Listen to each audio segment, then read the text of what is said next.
I bet most of you have heard the oft-repeated meme online, usually from right-wing circles. Hard times create strong men create good times create weak men, and weak men create hard times.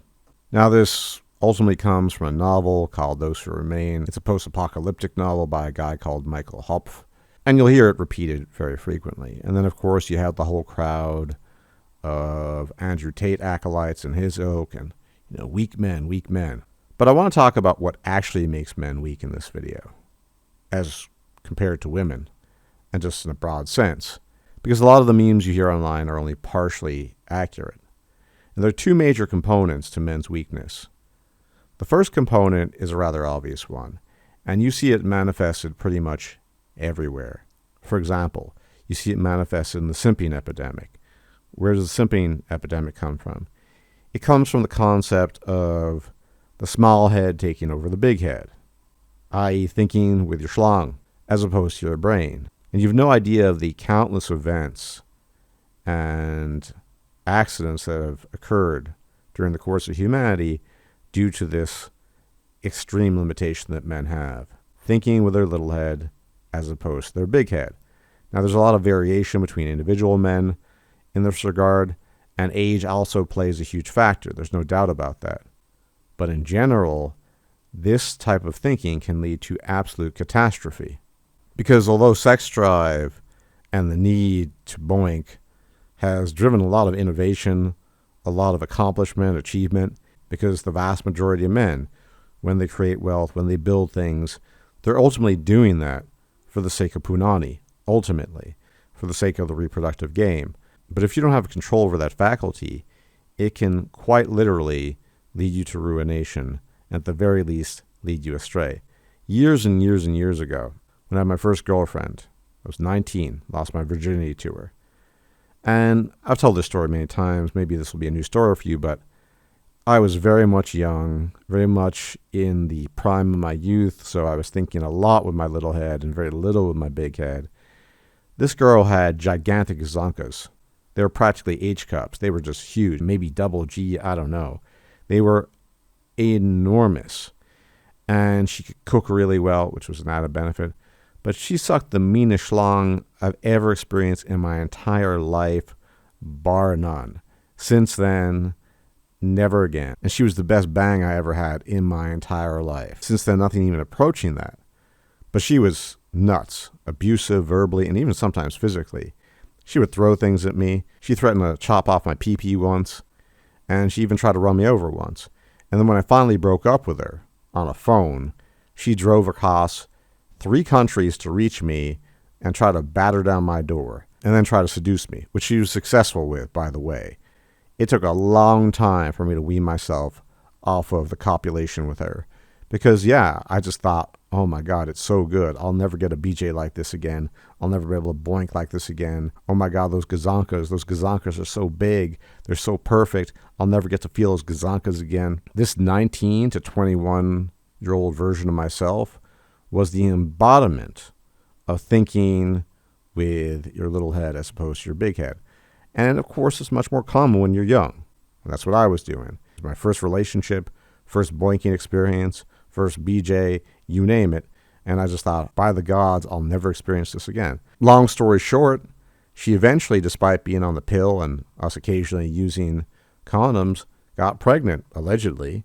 And she tried to entrap me, supposedly. Turned out she had, again, allegedly a miscarriage, but she claimed she was pregnant and blah, blah, blah, and I was the father and blah, blah, blah. And who knows, this girl absolutely bonkers. But hey, she could cook a mean meal, and she sucked the meanest pee-pee I've ever experienced in my entire life. I mean, it was insane. But that's what happens.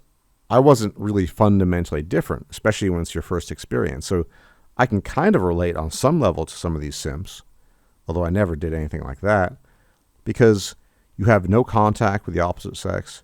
You're just really, really horny, and you allow that horniness to redirect you. And honestly, I don't think all these successful entrepreneurs, these successful people, these successful men are necessarily redirecting that horny energy. I don't think they're ultimately thinking with their big head as opposed to their little head.